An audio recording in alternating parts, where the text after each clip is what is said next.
Her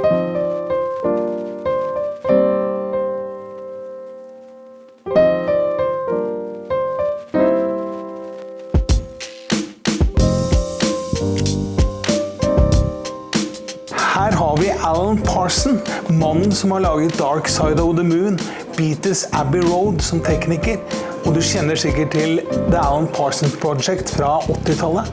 Nå er han ambassadør her på messen i München. Husk å abonnere og trykke like på vår YouTube-kanal, sånn at vi kan fortsette med dette. Og det første spørsmålet jeg skal stille han, det er et litt etikett. Fordi at han har faktisk sagt at vanlige mennesker har hifi-utstyr for å lytte på musikk, mens vi audiofile har musikk for å lytte på utstyret. Ganske sterk kommentar. What do you mean about that? I think that sort of says it all, really. I mean, the consumers enjoy music, but of course they need their equipment to enjoy the music. But audiophiles tend to want to place greater importance on the equipment, and therefore they need music to show off their equipment. But do you think they are not music interested? Oh, no, I'm saying it with a smile on my face. You know, it's I don't think it's really that serious. But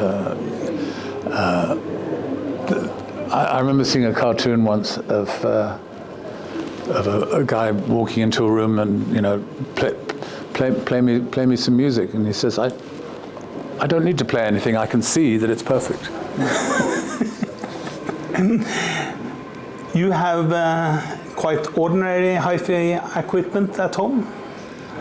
Well, I have my studio is in an outbuilding on my property, but no, yes, my home stereo system is very modest. Yeah, it's a TIAC receiver, which I've had probably 30 years. I don't need to hear a big sound in my house. Frankly, I don't listen to very much music at home. We tend to watch movies, and again, but it's on a fairly modest loudspeaker system. But you have made one of the albums that defined the audiophiles, Pink Floyd, The Dark Side of the Moon. Did you think it would be such a great success when you made it? I don't think anybody did really expect it to be on the charts for whatever it was, 20 years. It's amazing. I'm very proud of it. But I think everybody during the recording of the album thought it was Pink Floyd's best work to date. And the sound quality, you had to have a lot of work in the studio with this album. I just did my job. I just did the best I could, and there's a lot of luck and good fortune involved in making a record. Everything worked. It was a good combination of the compositions, the way that I recorded the instruments, the way the band produced the record and wrote the songs. I was just one of the team. I don't take all the responsibility, but like I said, I'm very proud of it.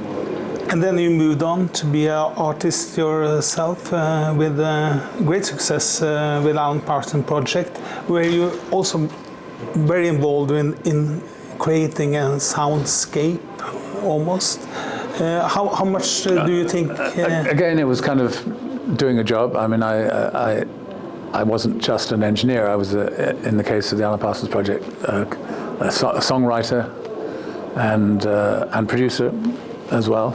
I was one of the few producers who did his own engineering. So that was fairly unusual, at least in the 70s.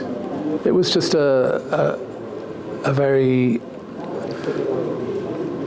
I wouldn't say painstaking, but a very concentrated set of parameters that had to be right to get a good result. And now you have a new album coming soon. Can you tell a little bit about that? It's we just finished it a couple of months ago. I've mixed it in surround as well as in stereo. It will be released on July 15th. It's called From the New World, and it's a series of songs written by my live band members and myself. So they're all collaborations with the band, which is nice. What is comparable with the Alan Parsons project and this new project, and what is different? I've already been told that it's unmistakably my sound, you know, so which is nice. I'm pleased to hear that.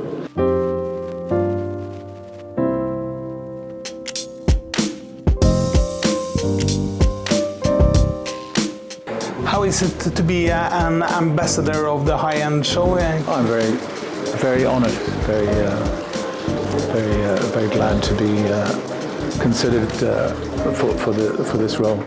I took over from the last time that this convention happened, which is now 3 years ago because of the pandemic got in the way. But Stephen Wilson is a good friend, and he handed over the role to me, which was very nice. Have you heard your songs on some of the great systems here yet? Not yet. We just arrived this morning, so I haven't been into the exhibition yet. But it'll be nice to hear some new equipment. You also worked on the Beatles albums. Do you still keep in contact with Pink Floyd and the Beatles? And I was recently awarded what is called a Queen's Honour, which is means I can put the letters OBE after my name, which stands for Order of the British Empire. And David Gilmour was kind enough to write to congratulate me. So that was very nice. I'm still occasionally in touch with Nick Mason as well. Roger less so, because we've had some disagreements about the locations I play in. He's not very happy about me playing in Israel, which I absolutely adore. I love going to Israel. I haven't seen any Beatles for a long time. I used to live within 10 miles of Paul McCartney's house in Kent, but that was in the days of Linda. But I've only seen him once since Linda died.